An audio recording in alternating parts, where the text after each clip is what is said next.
نشر الرياح برحمته ثم الصلاة والسلام على أشرف الأنبياء والمرسلين والقاسم مصطفى اللهم صل على محمد وعلى عطرته طيبين الطاهرين المعصومين المظلومين ولعنة الدائم على أعدائهم أجمعين من الآن إلى لقاء يوم الدين. بسم الله الرحمن الرحيم. قال الإمام هادي النقي عليه السلام: الحسد ماحق الحسنات والذو جالب المقت والصارف عن طلب العلم والداعٍ إلى فمت والجہل. صلوات وسلم. اللهم صل على محمد وعلى محمد.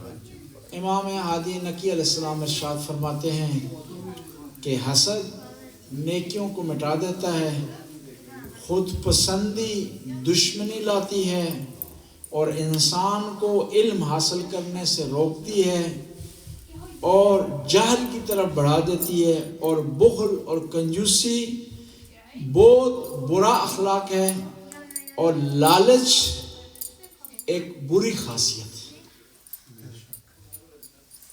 ائمہ اطہار علیہ السلام، انبیاء کرام اور اللہ کے نیک بندے دنیا میں اس لیے آئے تاکہ اپنے عمل، کردار اور زبان کے ذریعے دنیا کے لیے ہدایت کا سامان فراہم کرے۔ خدا نے انسان کو خلق کیا، خلق کرنے کے بعد اس کو بغیر ہدایت کے نہیں چھوڑا، اس کے لیے ہدایت کے طرح طرح کے انتظامات کیے، انبیاء بھیجے ہیں، ائمہ کو بھیجا ہے، کتابیں نازل کی ہیں، اور انسان کو عقل سلیم سے نوازا۔ تمام چیزوں کو پرکھنے کے لیے جو معیار ہے وہ عقل ہے۔ حتیٰ یہ کہا جاتا ہے کہ اگر کوئی ایسی حدیث ہے جو عقل کے موافق نہیں ہے تو یہ سمجھ لیں کہ جھوٹی ہے، عقل پر نہیں اتر، عقل کے پیمانے پر نہیں اتر۔ تو بس ائمہ کو، آل بیت کو خدا نے اس لیے بھیجا تاکہ وہ ہماری ہدایت کر سکیں، ہمیں بتا سکیں کہ ہم نے کیا کرنا ہے، کس کو اپنانا ہے، کس کو چھوڑنا ہے، کون سی سیرت ہم نے اپنانی ہے۔ اور نہ فقط ائمہ نے بیان کیا بلکہ عملی سیرت کے ذریعے بتا دیا کہ آپ نے کیا کرنا ہے۔ اگر ہم زندگی میں ائمہ کو معیار بنا لینا تمہاری دنیا بھی اچھی ہو سکتی ہے، آخرت بھی اچھی ہو سکتی ہے۔ جو چیز آل بیت نے اپنائی اس کو اپنا لے، جس کو ریجیکٹ کر دیا اس کو ریجیکٹ کر دیا۔ جس سے آل بیت نے محبت کی ہے اس کو اپنے لیے سیرت بنا لے، مشعل بنا لے، اس کو اپنانے کی کوشش کریں، اور جس سے آل بیت نے دوری اختیار کی اس سے دوری اختیار کریں تو ہماری زندگی بہترین گزر سکتی ہے۔ امام ہادی علیہ السلام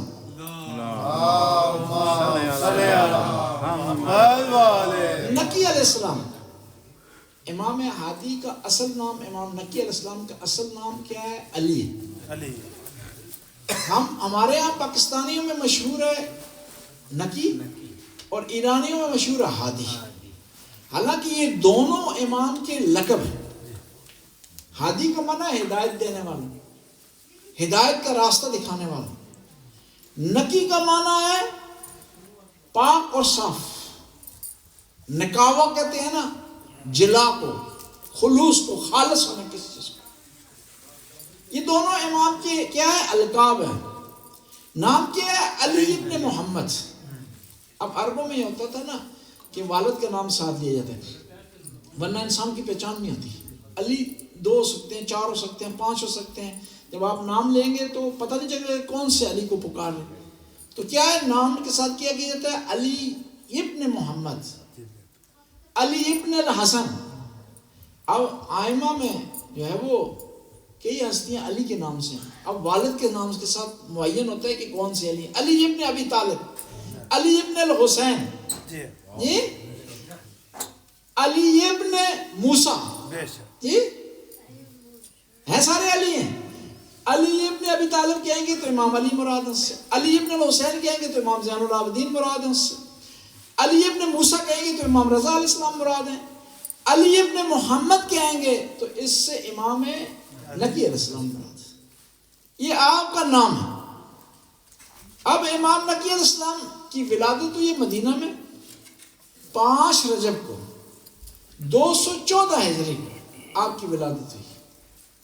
یعنی امام کی ولادت کہاں ہوئی ہے؟ مدینہ میں. اور شہادت کہاں ہوئی ہے؟ سامرہ میں. جائے ولادت مدینہ ہے. آپ کی جو امامت کا زمانہ ہے، ٹائم ہے، وہ 34 سال ہے. 34 سال کا، جس میں زیادہ تر آپ کا وقت کہاں گزرا ہے؟ سامرہ میں گزرا. اور اس لیے امام کے القاب میں سے ایک عسکری لقب بھی ہے. امام حسن عسکری کا لقب بھی عسکری ہے، ان کا لقب بھی عسکری. اس لیے کہا جاتا ہے عسکرین، کاظمین، حسنین. ان بعض آئمہ میں ایسی ہستی ہیں کہ 2 ہستیوں کا ایک نام، حسنین، حسن اور حسین. عسکرین امام نقی اور امام حسن عسکری. کاظمین سے مراد کون سی ہستی ہیں جی کو بتا سکتا ہے؟ اور ایک امام موسیٰ کاظم جی، امام تقی علیہ السلام. کیونکہ دونوں ہستیاں ایک جگہ دفن ہیں، اس لیے جگہ کا نام کاظمین نہیں ہے، جگہ کا نام ہے کاظمیہ. 2 بغداد میں محلے ہیں، کاظمیہ اور اعظمی. ایک امام موسیٰ کاظم سے منسوب ہے، کاظمیہ سے کہا جاتا ہے. اور ایک جو ہے امام اعظم سے منسوب ہے، اسے اعظمیہ کہا جاتا ہے. کاظمیہ مشہور ہے شیعوں کا محلہ ہے، اعظمیہ مشہور ہے اہل سنت کا محلہ ہے. پس امام کے نام کے ساتھ، لقب کے ساتھ عسکری بھی آتا ہے. اور امام علیہ السلام جس زمانے میں گزرے ہیں کئی بادشاہ، ان میں سے جو مین بادشاہ تھا، خلیفہ تھا، وہ متوکل تھا. اور امام سے جو احادیث ہم تک پہنچی ہیں، مختلف چپٹر میں احادیث ہمارے تک پہنچی ہیں. احادیث کے چپٹر ہوتے ہیں، یہ فقہ کی حدیث ہیں، یہ تفسیر کی احادیث ہیں، یہ عقائد کی احادیث ہیں، جبر و اختیار سے متعلق احادیث ہیں. مختلف ابواب کی احادیث ہم تک پہنچی ہیں امام نقی علیہ السلام سے، جن میں سب سے زیادہ احادیث جبر و اختیار سے متعلق ہم تک پہنچی امام نقی علیہ السلام سے. اب جبر و اختیار کیا ہوتا ہے اس کو جاننا ضروری ہے. بہت زیادہ سینسٹیو ٹاپک اسلام میں اور پیچیدہ ٹاپک اسلام میں جبر و اختیار کا.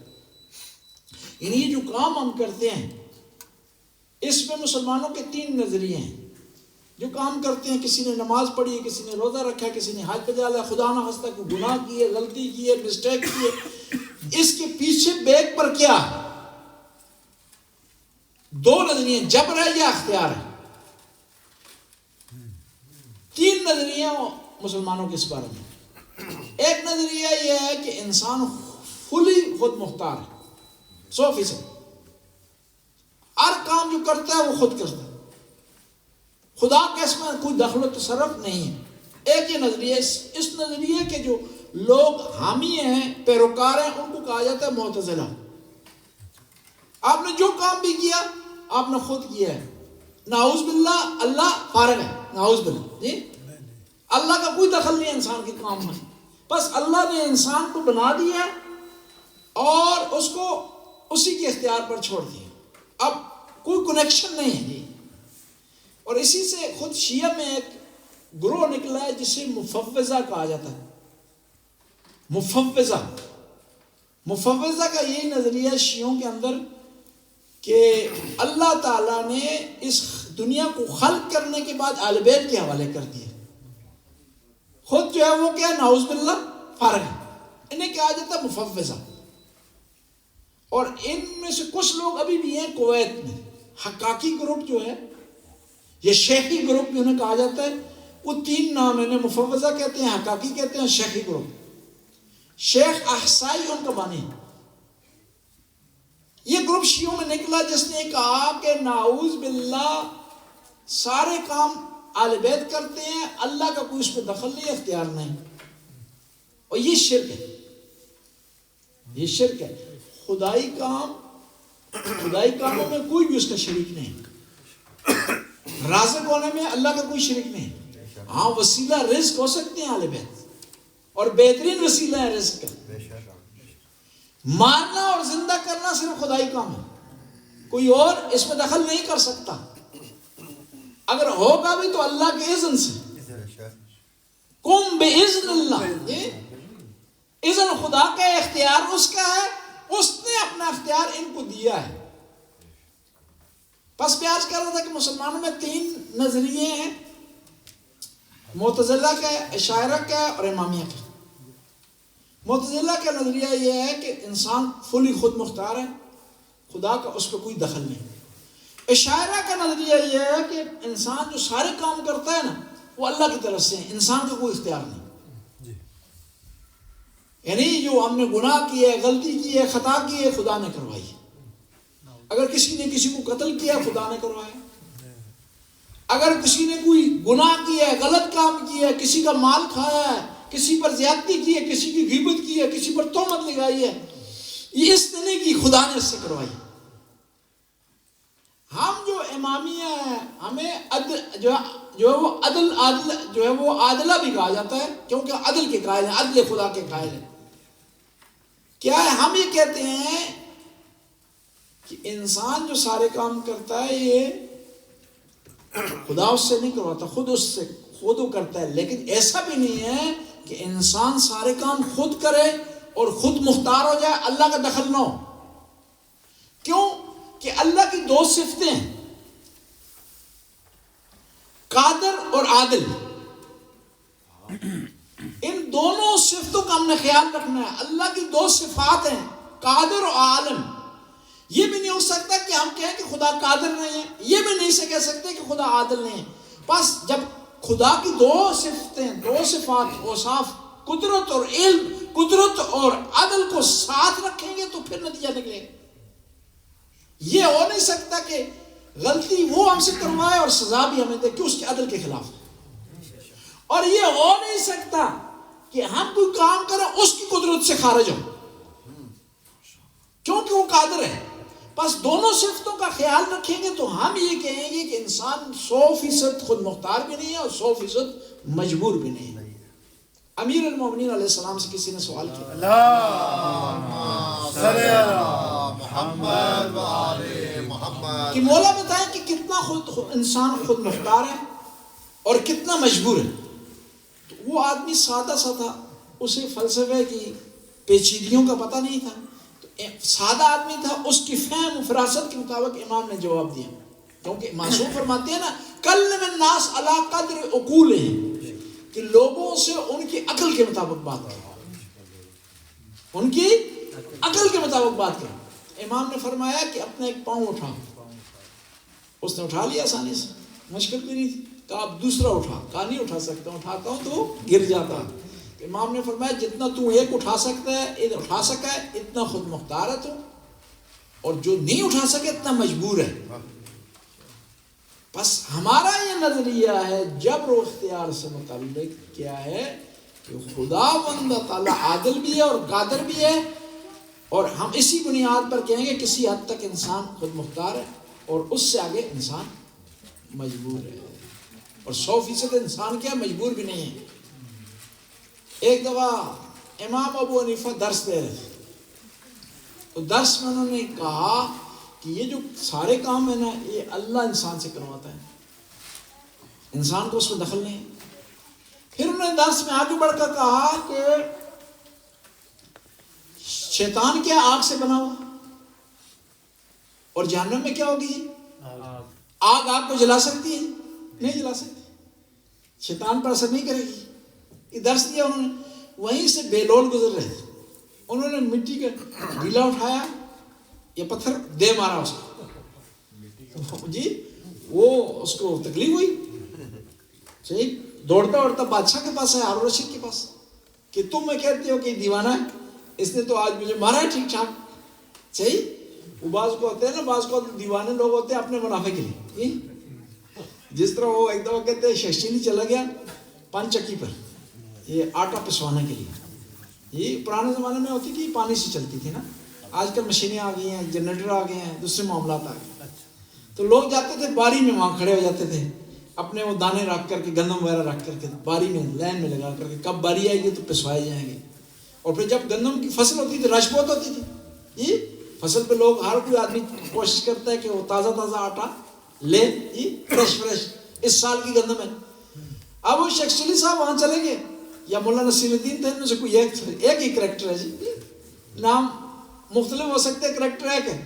اب جو ہے مجنو کے ہیں, فرہاد کے ہیں, رانجھا کے ہیں, کریکٹر تو ایک ہی ہے جی, نام مختلف ہیں. اب مولانا نصیر الدین صاحب چلے گئے وہاں پر, وہ دوسری کی بوری سے گندم اپنی بوری میں ڈال رہے. وہ کسی نے کہا کہ مولانا نصیر الدین کیا کر رہے ہو؟ کہا میرا تھوڑا سا دماغ خراب ہے. کسی نے کہا خراب ہے تو اپنی بوری سے دوسری بوری میں ڈالو نا. کہا اتنا بھی خراب نہیں ہے جی. او ابو حنیفہ نے کہا کہ ہارون رشید کو تم کہتے ہو کہ یہ دیوانہ ہے, اس نے تو آج مجھے دے مارا جی. تو بلایا گیا بیلول کو, ایک آؤ جواب دو. تو بیلول نے کہا کہ میں نے تو کوئی غلطی نہیں کی. ابو حنیفہ نے کہا کہ کیا کیسی بات کر رہا ہے, غلطی نہیں کی, تو نے مارا ہے مجھے ٹھیک ٹھاک اور مجھے درد ہوا ہے, تکلیف ہوئی ہے. کہا نہیں میں نے تو انہی کے سوال کا جواب دیا ہے. صحیح, یہ انسان ہے, مٹی سے بنے ہوئے ہیں اور مٹی کو ان پہ اثر نہیں کرنا چاہیے جس طرح آگ شیطان کو نہیں اس پہ اثر کرے. دوسرا مجھ سے کیا پوچھتے ہو, اللہ سے پوچھو, میں نے تو کیا ہی کچھ نہیں, یہ تو اللہ نے مجھ سے کروایا. خیر و شر من اللہ تعالی. ایمان مفصل میں برادران پڑھتے ہیں نا, تو نے کہا کہ اللہ نے ایسا کیا ہے اور میں نے ایسا نہیں کیا. بس عرض کرنے کا مقصد تھا کہ یہ جو کام ہم کرتے ہیں اللہ ہم سے نہیں کرواتا. اس نے دو راستے ہمیں دکھا دیے کہ ہم نے دو راستے تمہیں ان ہدیناہ السبیلا اما شاکرا و اما کفورا, کہ دو راستے تمہیں دکھا دیے ہیں, آنکھیں تمہیں دے دیے ہیں, معین و مشخص کر دیے ہیں, اور یہ بھی بتا دیا ہے کہ یہ راستہ کفران کا ہے, یہ شکران کا ہے. اب تمہاری مرضی کہ کفر کے راستے پر چلتے ہو یا شکر کے راستے پر چلتے ہو. بس خدا نے ہمیں نعمتیں دی ہیں, راستہ بھی دکھا دیا ہے, اور کتنا کریم ہے, ہر چیز کا اس نے انتظام کر دیا. ہر چیز, آنکھیں ہمیں دے دی ہیں, زبان ہمیں دے دیے, کان ہمیں دے دیے, عقل ہمیں دے دی ہے. اس روشنی میں ہم نے راستے کا انتخاب کرنا ہے. پھر بھی انسان غلط راستے پر جائے, حسین کو چھوڑ کر یزید کے پیچھے چلنا شروع کر دے, علی کو چھوڑ کر حاکم شام کے پیچھے چلنا شروع کر دے, محمد مصطفیٰ کو چھوڑ کر ابو جہل کے پیچھے چلنا شروع کر دے, صلوات والوں کو چھوڑ کر کے لانتیوں کے پیچھے چلنا شروع کر دے, کوثر والوں کو چھوڑ کر ابتر والوں کو اپنانا شروع کر دے. اس کی مرضی. اگر کوثر والوں کو اپنائے گا تو سلمان بن جائے گا جی, ابتر والوں کو اپنائے گا تو شبر بن جائے گا. اب اس کی مرضی ہے کہ وہ کیا ہے, سلمان بنے, ابو ذر بنے, مقداد بنے, مالک اشتر بنے, اس کی مرضی. بس خدا نے ہر چیز کا انتظام کر دیا اور مجبور نہیں کیا انسان. بعض کو لوگ کہتے ہیں نا کہ خدا نے ایسا کیوں نہیں کیا کہ سب لوگوں کو پیدائشی طور پر ہی نیک پیدا کر دیتا. جم نیک جی, پنجابی اس طرح کہیں گے نا, جمرج جس طرح کہتے ہیں. بعض لوگ کہتے ہیں کہ ہم جمرج ہیں جی, کہ پیدائشی کے امیر ہیں جی. جم نیک پیدا ہو جاتے, جم نمازی پیدا ہو جاتے جی. نہیں, اگر ایسا ہوتا تو پھر جنت اور جہنم کی ضرورت نہیں تھی. جنت اور جہنم کی تقسیم تو تب ہوگی کہ انسان اپنے اختیار سے کچھ چیز حاصل کرے, اختیار سے نیکی کرے, اختیار سے گناہ سے بچے. تو میں عرض کر رہا تھا کہ امام نقی علیہ السلام سے جو چیزیں منقول ہیں احادیث, مختلف ٹاپکس پر, اور سب سے بالاتر چیز جو ہم تک پہنچی ہے امام نقی علیہ السلام سے, وہ زیارت جامعہ. زیارت جامعہ کا کمال یہ ہے کہ ایک زیارت ہے, آپ جہاں کہیں بھی چاہیں پڑھ سکتے. یعنی آپ امام علیہ السلام کی بارگاہ میں جاتے ہیں تو ایک زیارت امام علی کی زیارت پڑھتے ہیں, آپ امام حسین کی بارگاہ میں امام حسین کی زیارت پڑھتے ہیں, ابو الفاضل کی بارگاہ میں حضرت ابو الفاضل کی بارگاہ میں حاضر ہوتے ہیں تو حضرت ابو الفاضل کی عبادت جو ہے وہ آپ زیارت پڑھتے ہیں. لیکن زیارت جامعہ ایک ایسی زیارت ہے جس ہستی کی بارگاہ میں جائیں تو آپ وہاں پڑھ سکتے ہیں. یعنی ایسی زیارت ہے جو تمام معصومین سے متعلق ہے. ارکان البلاد و اساس العباد، کہ میرا سلام ان ہستیوں پر جو دنیا کے لیے رکن و رکین ہے اور لوگوں کے لیے رہنمائی ہے. اور پھر اس کے بڑھ کر ایک اور زیارت غدیریہ ہے جو امام نقی علیہ السلام سے منسوب ہے اور ہم تک پہنچی. اور امام نقی علیہ السلام کے زمانے میں تھوڑا امامت میں جو سسٹم تھا وہ چینج ہوا. وجہ اس کی یہ تھی کہ امام نقی علیہ السلام کا زمانہ غیبت کے زمانے سے قریب ہے.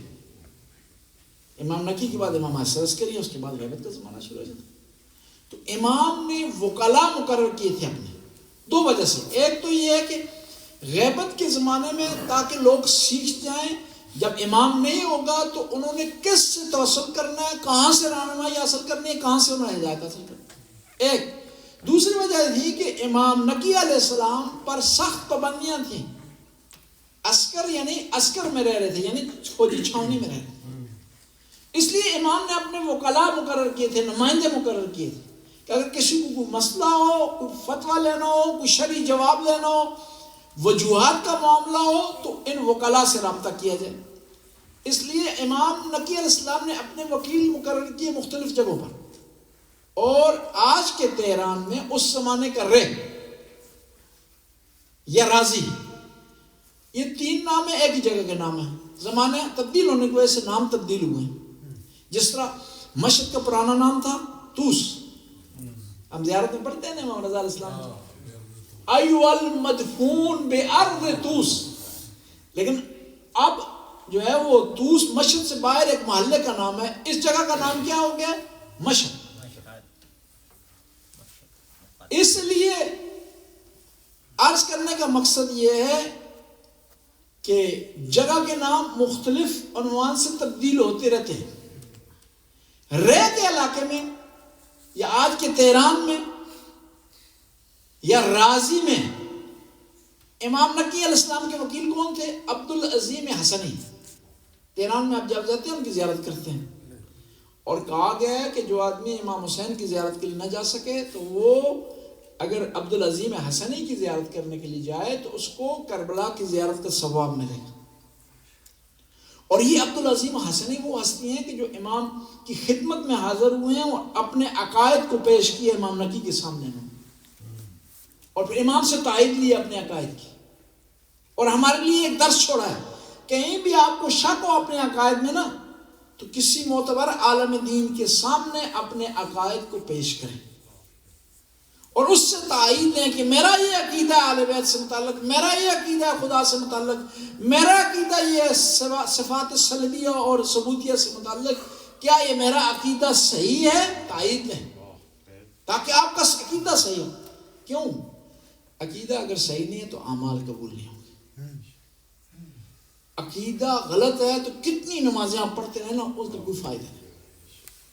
اسی طرح جس طرح بغیر وضو کی آپ نمازیں پڑھ رہے ہیں، پھر وہ نماز پڑھنے نہ کوئی گناہ کرنے میں سیم ہے بغیر عقیدے کے. دیکھیں نا یہ لوگ جو اہل بیت کو نہیں مانتے، کیا وضو نہیں کرتے؟ وضو کرتے ہیں، قبلہ رخ بھی ہیں، لباس بھی ان کا پاک ہے. ہم سے بہتر لمبی ولدالین کہتے ہیں، الحمد بھی صحیح طرح نکالتے ہیں، وہ گلے سے نیچے سے جی جہاں سے نکالتے ہوئے تقریباً جو ہے وہ 500 ہارس پاور چاہیے جی. ولدالین کو جو ہے وہ موٹر وے کی طرح لمبا کر دیتے ہیں لیکن پھر بھی قبول نہیں ہے. کیوں؟ عقیدہ صحیح نہیں. عقیدہ ضروری ہے. اور اس کے زمانے میں، اس زمانے میں آپ توجیہ نہیں کر سکتے، یہ تعویل نہیں کر سکتے کہ ہم تک علم نہیں پہنچا تھا، ہم تک رسائی نہیں، ہماری رسائی نہیں تھی علماء تک.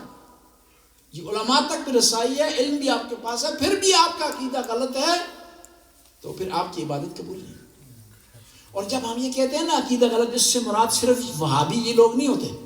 ہمارے اندر بھی اگر کوئی یہ عقیدہ رکھتا ہے کہ مولا امیر المومنین خدا ہے، یہ عقیدہ غلط ہے، یہ آدمی بدتر ہے وہابی سے.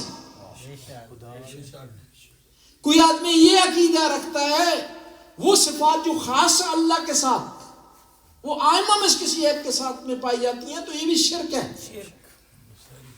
ایک شخص امام جعفر صادق علیہ السلام کی خدمت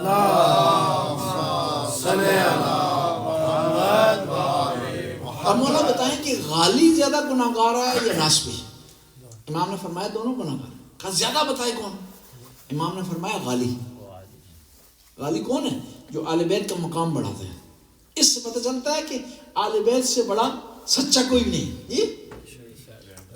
ہم جو ہے ہماری کوئی تعریف کرے نا، چاہے غلط ہی تعریف کر رہا ہو، جو کوالٹی ہم میں نہیں ہے وہ بیان کر رہا ہوں، خوش ہوتے ہیں. لیکن اہل بیت ایسی ہستیاں نہیں ہیں. اہل بیت وہ ہستیاں جو توحید کا پرچار کرنے کے لیے اپنے اوپر ظلم سے لیا انہوں نے، لیکن توحید کی مخالفت برداشت نہیں کی. نصیری آئے دشمن تھے اہل بیت کے، جس معنی میں ہم دشمن لیتے ہیں جی، جس دشمن تھے، مخالف تھے. ظلم کیا تھا اہل بیت پر، انہوں نے زیادتی کی تھی، پانی بند کیا تھا، گالی گلوچ دی تھی. نہیں، کیوں اہل بیت نے ان سے نفرت کا اظہار کیا؟ کیونکہ توحید کا اقرار نہیں کر رہے. لیکن افسوس سے کہنا پڑتا ہے کہ بعض اوقات ہم میں کچھ لوگ ایسے ہوتے ہیں جو اسٹیج پہ آ کر نادانستے طور پر، جان بوجھ کر ایسا نہیں کرتے، بھول کر کرتے، بے وقوفی میں نصیری کی تعریف کر رہے تھے. 13 رجب ہے، تاریخ نصیری کی ہو رہی ہے. نصیری لعنتی ہے، ملعون ہے، مشرک ہے، اسلام سے خارج ہے. عبدالعظیم حسنی کو امام نے اپنا نمائندہ مقرر کیا تہران میں. پھر آپ نے عثمان بن سعید کو اپنا نمائندہ مقرر کیا، ایوب بن روح کو اپنا نمائندہ مقرر کیا امام نے مختلف علاقوں میں. حسن بن راشد کو اپنا نمائندہ مقرر کیا. امام نے کس نے؟ امام نقی علیہ السلام. اور پھر اس کے بعد امام حسن عسکری نے آ کر ایک حدیث بیان کی کہ اب غیبت کا زمانہ شروع ہونے والا ہے، خاص نمائندے نہیں ہوں گے، تو اس کے لیے معیار مقرر کر دیا. خاص نمائندے نہیں ہوں گے کہ یہ شخص ہے فلاں کا بیٹا یہ نمائندہ، نہیں، ایک معیار مقرر کر دیا. وَأَمَّا مِنَ الْفُقَهَاءِ، میرے نمائندے کی پہلی شرط یہ ہے کہ فقیہ ہونا چاہیے.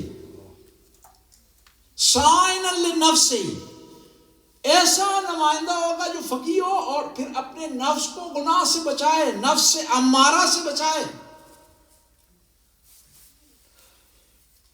واجبات کو بجا لاتا ہو، محرمات سے بچتا ہو، اس کے اندر لالچ نہ ہو، بغض و کینہ نہ ہو، حسد نہ ہو، مطیع لامر مولا، اور اپنے مولا کے حکم کی اطاعت کرنے والا ہو، وہ ہمارا نمائندہ ہے.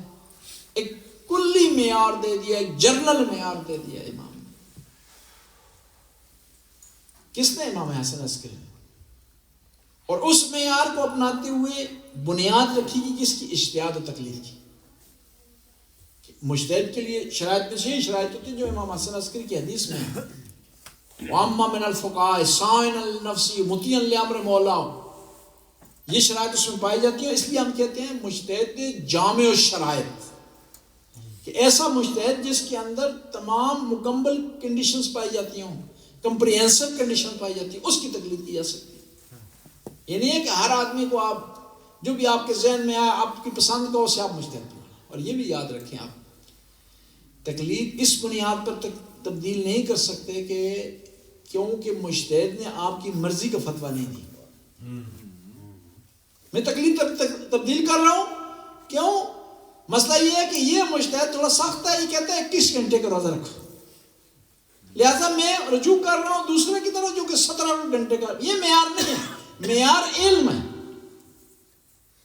آپ نے فتوے کو نہیں دیکھنا کہ فتویٰ آپ کی پسند کا ہے یا نہیں، آپ کی مرضی کا ہے یا نہیں، آپ سے کو وارا کھاتا ہے یا نہیں، یہ نہیں دیکھنا. آپ نے کیا دیکھنا ہے کہ وہ مجتہد کس علم پر ہے، علم کی کس پائے پر ہے، اس کی بنیاد پر آپ تبدیل کر سکتے ہیں، ایک مجتہد سے دوسرے مجتہد کی رجوع کر سکتے ہیں. بس امام نقی علیہ السلام نے ہمارے لیے ایک معیار مقرر کیا ہے کہ مجتہد یہ جو ہیں یہ کس کے؟ آئمہ اطہار کے، امام زمانہ کے نمائندے. امام نقی علیہ السلام کے القاب میں سے ہادی ہے، تقی ہے، عسکرین ہے، اور آپ کی والدہ گرامی ان کا نام سمانہ مغربیہ تھا. ایک صلوات پر بلند آواز.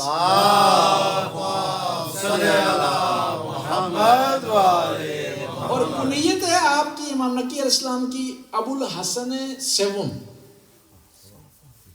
ابو الحسن سیوم یعنی کہ ابو الحسن امام موسیٰ کاظم کا لقب بھی ہے, امام رضا کا لقب بھی ہے اور کنیت ہے. اور اسی طرح یہ کنیت ہے کس کی؟ امام نقی علیہ السلام کی, ابو الحسن.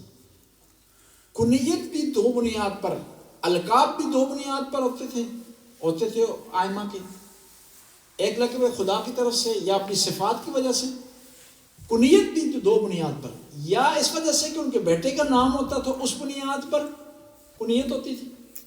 جس طرح مثال کے طور پر بعض روایات میں ہے کہ شہزادہ علی اصغر کا نام عبداللہ تھا, اس لیے امام حسین کو ابا عبداللہ کہا جاتا ہے. اور بعض روایات ایسی ہیں نہیں, اس وجہ سے ابا عبداللہ نہیں کہا جاتا ہے امام حسین کو کہ ان کے بیٹے کا نام عبداللہ تھا, بلکہ بندگی کی انتہا اس وجہ سے ابا عبداللہ کہا جاتا ہے. جس طرح کہتے ہیں نا بابا اردو, جی یعنی اس وجہ سے امام حسین کو کہا جاتا ہے. اور آئمہ اطہار میں بھی اسی طرح تھا. ابو تراب, یہ ابو تراب لقب جو ہے یہ کنیت اس وجہ سے نہیں ہے کہ کسی ان کے بیٹے کا نام تراب ہے, بلکہ عاجزی خدا کی بارگاہ میں انکساری کی بنیاد پر ابو تراب لقب کنیت پڑی ہے امام علیہ السلام کی. اب بعض روایات بتاتی ہیں کہ پیغمبر نے یہ کنیت دی امام علیہ السلام کو, کہا قم یا ابا تراب, کہ امام علیہ السلام مسجد میں تشریف فرما تھے, سوئے ہوئے تھے, عاجزی انکساری اللہ اور اس کے رسول کو پسند آئی, تو اللہ کے رسول نے یہ کنیت دی ابا تراب کی. کس کو؟ امام علیہ السلام کو. امام نقی علیہ السلام کا کچھ ٹائم مدینے میں گزرا ہے, اور 233 ہجری کو بادشاہ نے آپ کو مدینے سے زبردستی بلایا ہے. کہاں پر؟ سامرا میں. سامرا کا اصل نام تو سر من رہا, کہ یہ خوبصورت جگہ تھی, یہ جس آدمی نے اس کو دیکھا وہ خوش ہو گیا. آہستہ آہستہ یہ نام تبدیل ہو کر سامرا بن گیا. امام نقی علیہ السلام کے جو فرزند ہیں, ان کے جو بیٹے ہیں, 4 بیٹے اور 1 بیٹی ہے. ایک بیٹے کا نام حسن ہے, دوسرے کا محمد. حسن جس طرح حسن عسکری, یہ وہ نام ہے جی. حسن ہے, محمد ہے, حسین ہے, جعفر ہے, اور آپ کی بیٹی کا نام عالیہ ہے یا ایلیہ, بعض نے اس کو روایات میں نقل کی. جو خلفاء آپ کے زمانے میں رہے امام نقی علیہ السلام کے, جو بادشاہ پر تھے, وہ ان میں سے معتصم ہے, معتز ہے, معتمد ہے, واسق ہے, متوکل ہے, منتصر ہے, مستعین باللہ. مستعین باللہ, باللہ سب کے ساتھ نام آتا ہے. یہ باللہ, یہ اصل میں تو انہوں نے کوشش کی ہے نا اللہ سے منسوب کریں, لیکن وہ اس طرح کے باللہ نہیں تھے کہ اللہ سے منسوب ہو. ٹھیک ہے, نام جو ہے تھا منتصر باللہ, کام یہ تھا منتصر بالشیطان, مستعین بالشیطان. وہ پاکستان میں ایک تھا صدر, اس کا نام تھا غلام اسحاق خان. تو بعض جو اس کے مخالف تھے نا, وہ کہتے تھے اس کو نہ کہو غلام اسحاق خان, بلکہ کہو غلام امریکہ خان. یعنی ضروری نہیں ہے کہ انسان کا نام اس کے مسمى سے ہمانگی رکھتا ہو. دیکھیں تاریخ میں نام ہے ہارون. ٹھیک ہے جی, ہارون کون ہے جی؟ حضرت موسیٰ کے بھائی. یہاں پر ایک ایسا ہارون تھا جو موسیٰ کا قاتل ہے, امام موسیٰ کاظم علیہ السلام جی. نام جو ہے اچھا بھی ہو سکتا ہے اور بعض وقت برا بھی ہو سکتا ہے. کتنا پیارا نام ہے عبد الرحمن, کارنامہ کیا ہے؟ قاتل ہے امام علیہ السلام کا جی. نام کی بنیاد پر کسی کو نہ پرکھیں, بلکہ کردار کی بنیاد پر پرکھیں. کئی اچھے لوگ تھے, ان کے نام برے تھے, کئی برے لوگ تھے, نام ان کے اچھے تھے. نام کی بنیاد پر ہم کوئی فیصلہ کسی کا نہیں کر سکتے, لیکن کچھ لوگ ایسے ہیں اتنے برے ہیں کہ ان کا نام ہی برا ہے جی, کہ کوئی جرت نہیں کرتا ان کا نام رکھے. یزید جیسے نام, ویسے یزید کا معنی لیں تو برا معنی نہیں. یزید زیادتی سے اضافہ کرنے والا, صحیح, زیادتی کرنے والا, بڑھانے والا, عام نام ہے. اور آئمہ ادار کے بعض صحابی ہیں، ان کے نام بھی ہیں، مثلا امام کے ایک صحابی ہیں عمار بن معاویہ، نام کی بنیاد پر کسی کے بارے میں آپ فیصلہ نہیں کر سکتے۔ امام نقی علیہ السلام کی عبادت بہت مشہور تھی، کہتے ہیں کہ انہیں ملازم مسجد کہا جاتا تھا، ان مسجد کے ساتھ لازم و ملزوم ہے، مسجد میں تشریف فرما ہوتے تھے اور ہمیشہ ذکر ان کی زبان سے جاری رہتا تھا، قرآن کی تلاوت کرتے ہوئے ہمیشہ چہرہ حزین رہتا تھا امام نقی علیہ السلام کا، اور ہمیشہ دعا کرتے تھے خدایا تیری بارگاہ میں تیرا گناہگار بندہ آ گیا ہے، ضرورت مند بندہ آ گیا ہے، نیاز مند بندہ آ گیا ہے، تو اپنے فضل سے اس پر کرم فرما اور اپنے فضل سے اسے تو پاداش عطا فرما، اس پر احسان کر۔ اور کہتے ہیں کہ امام اتنے بڑے منصب و فائز تھے لیکن آپ کی زندگی سادہ تھی، جب اپنے اصحاب میں بیٹھتے تھے نا محسوس نہیں ہوتا تھا کہ کون ہے امام، پیغمبر پاک کی طرح۔ پیغمبر پاک مسجد میں اس طرح بیٹھتے تھے، باہر سے آنے والے کو پوچھنا پڑتا تھا کہ تم میں محمد کون ہے، یعنی جاؤ جلال نہیں ہوتا تھا کہ خاص قسم کا لباس پہنا جائے، خاص جگہ پر بیٹھا جائے۔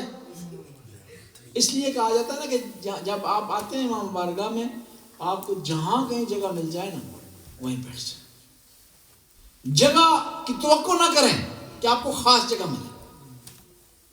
قوم میں بہت بڑے مجتہد تھے، وہ ہمیشہ اگلی صف میں نماز پڑھتے تھے، تو ایک دن لیٹ آئے، کسی وجہ سے اگلی صف میں نہیں نماز پڑھ سکے، تو لوگوں نے محسوس کیا، ان کی کمی کو محسوس کیا۔ جب لوگوں نے ان کو بتایا کہ ہم نے محسوس کیا کہ آپ آج پہلی صف میں نہیں ہیں، تو انہوں نے اپنی ساری زندگی کی نمازیں قضا کی کہ کہیں ریاکاری میں شمار نہ ہو، کہ میں اگلی صف میں بیٹھتا تھا، نمایاں جگہ پر بیٹھتا تھا، اس لیے لوگ یہ نہ سمجھیں، خدا کی بارگاہ میں اس طرح حساب نہ ہو کہ یہ آدمی دکھلاوے کے لیے اگلی صف میں آیا کرتا تھا۔ امام کے علم کے بارے میں ایک عیسائی یزداد نصرانی کہتا ہے، اور اس کا شاگرد بخشتو اس سے نقل کرتا ہے کہ وہ کہتا ہے کہ علم کی انتہا پر جو شخصیت تھی اپنے زمانے میں امام نقی تھے، اور اگر امام نقی اگر نبوت کا دعویٰ کرتے تو لوگوں نے انکار نہیں کرنا تھا، اتنا زیادہ علم تھا امام نقی علیہ السلام۔ کون کہہ رہا ہے؟ ایک نصرانی، ایک عیسائی کہہ رہا ہے، جس کا دین سے، مذہب سے، شریعت سے کوئی تعلق نہیں۔ اور امام علیہ السلام کی خصوصیات میں سے ایک خصوصیت یہ تھی کہ وہ علماء کا احترام کرتے تھے۔ آپ پوچھیں کہ خود امام علم کی انتہا پر، اس کے سامنے کوئی ہو سکتا ہے جو اپنے آپ کو عالم کے؟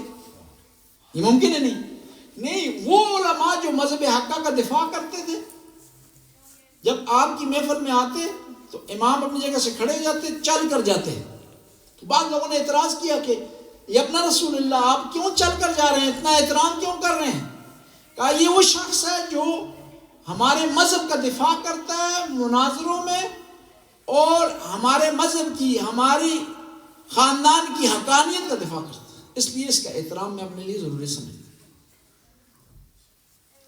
امام نقی علیہ السلام کی بارگاہ سے ایک حدیث آپ کی خدمت میں پیش کرتے ہیں، اور پھر انشاءاللہ مجلس کو اتمام تک پہنچاتے ہیں۔ ایک صلوات پڑھ لیں۔ اللہم صلی علی محمد و آل محمد۔ امام نقی علیہ السلام ارشاد فرماتے ہیں الحسد ماحق الحسنات، حسد نیکیوں کو کھا جاتا ہے، مٹا جاتا ہے۔ بعض ایسے کام ہیں انسان نا مفت میں ان کی وجہ سے گناہ حاصل کرتا ہے۔ صحیح؟ ظاہر ایک آدمی کسی کا مال ہتھیاتا ہے نا، کچھ اسے ملتا ہے، جی۔ ایک آدمی نماز نہیں پڑھتا تو وہ اپنے گمان میں یہ فکر کرتا ہے کہ میں نے وقت بچا لیا، ظاہری طور پر کچھ نہ کچھ اپنے فائدے میں سمجھتا ہے نا، حالانکہ فائدہ نہیں ہے۔ لیکن جو حاسد آدمی ہے نا، یہ مفت میں گناہ اکٹھے کر رہا ہے، دوسروں کی صحت کی وجہ سے اپنی صحت گرا رہا ہوتا ہے، دوسروں کے مال کی وجہ سے یہ اپنے آپ اندر کوڑ رہا ہوتا ہے۔ حاسد کیا ہے؟ الحسود لا یسود، فائدہ اس کو حاصل نہیں ہوتا. اور حسد کی پہچان یہ ہوتی ہے نا، آپ کسی کی اس کے سامنے تعریف کریں نا، وہ کوئی نقطہ نکال لے.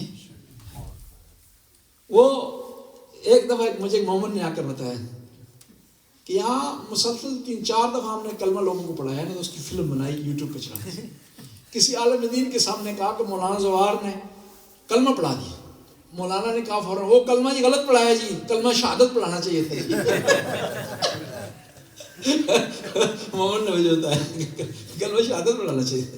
جس طرح وہ مسئلہ ہوا نا جی کہ بھائی کسی کو بتایا، کسی مولوی کو، پرانے زمانے کے مولوی کسی نے بتایا کہ بھائی جو ہے امریکہ والے چاند پہ چل گئے. اس نے کہا 14ویں کے چاند پر گئے، پہلی کے پہ جائیں گے تو پھر دیکھیں گے ہم. جی یہ حسد نے کیا کرنا ہے، کوئی نہ کوئی نقطہ اس سے نکالنا ہے. بھائی تم یہ کہو کہ وہ بڑی کمال کی بات ہے، یہ ایک کافر کو مسلمان کر دیا، خدا ان کی توفیقات میں اضافہ بڑھا، یہ بھی کہہ سکتا تھا یہ. اور یہ حسد والے جو اسپیشلائزیشن ہے نا، یہ ہمارے محکمہ میں زیادہ ہے جی. ہر محکمے میں ایک اسپیشلائزیشن ہے. کاروباری میں آدمی جھوٹ زیادہ بولتے ہیں نا جی. مولوی کا جو اسپیشلائزیشن ہے وہ کیا ہے، حسد کرنا جی. تو اپنا بھی بیان کرنا چاہیے کیونکہ کوئی آدمی مستثنا نہیں ہے. گناہ ہے، مولوی کرے یا عام آدمی کرے. فرق اتنا ہے کہ مولوی جان بوجھ کے کرتا ہے، سمجھتے ہوئے کرتا ہے، عام بیچاری باز کے بھول کر کرتا ہے. اور ایک آیت اللہ تھے ہمارے مدرسے میں ایران میں، وہ مدرسے کے سربراہ تھے. وہ کہتے تھے کہ میں سب کو اپنی غیبت معاف کر دوں گا، مولوی کو نہیں معاف کر دوں گا. ان سے پوچھا مولوی کا کیا قصور ہے، تم آپ کے تو پیٹی بند ہے. کہا نہیں، مولوی ڈبل گناہ کرتا ہے. پہلے آدمی کو فاسق فاجر ثابت کرتا ہے، پھر اس کی غیبت کرتا ہے. اپنے لیے جواز بناتا ہے نا، یہ پہلے سرٹیفکیٹ جاری کرتا ہے کہ اس کی غیبت صحیح ہے، پھر اس کے بعد محمد بیچارہ کوئی اس کی توجہ نہیں ہوتی ان چیزوں کی طرف، غیبت کرتا تھا بھول کر جی. لہذا ایک مولوی اگر گناہ کرتا ہے، ایک پڑھا لکھا گناہ کرتا ہے، ایک سمجھدار گناہ کرتا ہے تو کیا اس کی سزا زیادہ ہے. اسی طرح ایک شیعہ علی گناہ کرتا ہے، اس کی سزا زیادہ ہے. ایک تو گناہ کر رہا ہے، دوسرا منسوب ہے کسی اس ہستی کی طرف کہ جس کا نام لینے کی وجہ سے گناہ بخشے جاتے ہیں، جس کے نام کی وجہ سے فرشتوں کی خطائیں معاف ہو جاتی ہیں، جس کے نام کی وجہ سے انبیاء کی کو مغفرت حاصل ہو جاتی ہے. کہتے ہیں نا حضرت آدم نے کس کا واسطہ دے کر دعا مانگی، پنجتن پاک کا واسطہ دے کر. بس میں عرض کر رہا تھا کہ حسد سے کوشش کریں بچیں. اور حسد بعض اوقات اتنا اوپر چلا جاتا ہے کہ اپنے آپ کو نقصان پہنچاتا، خودکشی کر لیتا ہے. اس کو یہ اچھائی کے مسئلے. وہ ایک عالم دین کو واقعہ بیان کر رہے تھے، کہتے ہیں کہ حاسد آدمی کسی کے ہمسائے میں رہ رہا تھا، تو ہمسائے کے بیٹے کو کوئی انعام ملا، کوئی پوسٹ ملی، تو اس نے کیا کہا، کسی آدمی کو کہا کہ مجھے قتل کر کے اس کی چھت پر ڈال دو، اس کے گلے میں ڈال دو اس کو، تاکہ اس کو سزا ملے اور وہ ترقی نہ کر سکے. یعنی وہ تیار ہے اپنے آپ کو مار دے، دوسرا ترقی نہ کرے. دو چیزیں ہیں، ایک ہے حسد، ایک ہے رشک، جسے عربی میں کہتے ہیں غبطہ. رشک کرنے میں کوئی حرج نہیں. جیسے حدیث میں ہے نا، امام جعفر صادق علیہ السلام فرماتے ہیں اللہم صلی علی محمد بے امی انا العباس فی الجنہ منزلۃ یغبط بہ جمیع الشہداء، کہ میرے چچا عباس کی جنت میں خدا نے وہ مقام عطا کیا جس پر تمام شہداء رشک کر رہے. رشک میں کوئی حرج نہیں. رشک کا مطلب یہ ہے کہ جب دیکھتے ہیں کسی کو نعمت ملی ہے نا، مولانا زوار نے کلمہ کسی کو پڑھا دیا نا جی، آپ کو علم ہو گیا، دعا کرے جی کہ خدایا مجھے بھی توفیق دے، میں بھی کسی کو کلمہ پڑھا دوں. اسے کہتے ہیں رشک. اس میں کوئی حرج نہیں، اس میں کوئی مسئلہ نہیں ہے. خدا نے ایک مومن کو نعمت دی ہے، اچھی گاڑی پہ سوار ہو رہا ہے. خدا نے ایک مومن کو اچھے، خدا نے بچے دیے ہیں، نیک بچے دیے ہیں، صالح بچے دیے ہیں، امام بارگاہ سے منسلک ہیں، خدمت یہاں کر رہے ہیں یا ڈیوٹی دے رہے ہیں. دعا کریں کہ خدایا میرے بچوں کو اس طرح بنا. اس میں کوئی حرج نہیں ہے. حسد میں حرج ہے. سب سے پہلے حسد کس نے کیا؟ شیطان نے. اور پھر تاریخ میں سب سے زیادہ حسد کس نے کی ہے؟ آل بیت کے دشمنوں نے، آل بیت سے۔ غدیر بھی خدا نے ان کو دے دی، ذوالفقار بھی خدا نے ان کو دے دی، خیبر بھی ان کو دے دی، ضربت ولی بھی ان کی شان میں نازل ہو گئی جی، خیبر کا میدان بھی انہوں نے لے لیا۔ وہ ایک دفعہ مناظرہ کر رہے تھے تو ہم نے مولا کے فضائل بیان کیے، تو ایک سامنے ایسے وہابی مولوی کہنے لگا یہ تقدیر تھی، علی کو فضیلت مل گئی، یہ تقدیر کی بنیاد پر، قسمت کی بنیاد پر آپ کیا کہہ سکتے ہیں کہ علی علیہ السلام دوسرے لوگوں سے افضل ہیں؟ میں نے کہا دعوت ذل شیرہ بھی علی کی قسمت، خندق بھی علی کی قسمت، احد بھی علی کی قسمت، خیبر بھی علی کی قسمت، ہر میدان علی کی قسمت۔ جب علی کو خدا نے قسمتوں کا مرکز قرار دیا ہے، تم کیسے ہو سکتے ہو اس بدقسمت آدمی کو لے کر علی کے مقابلے میں لاؤ؟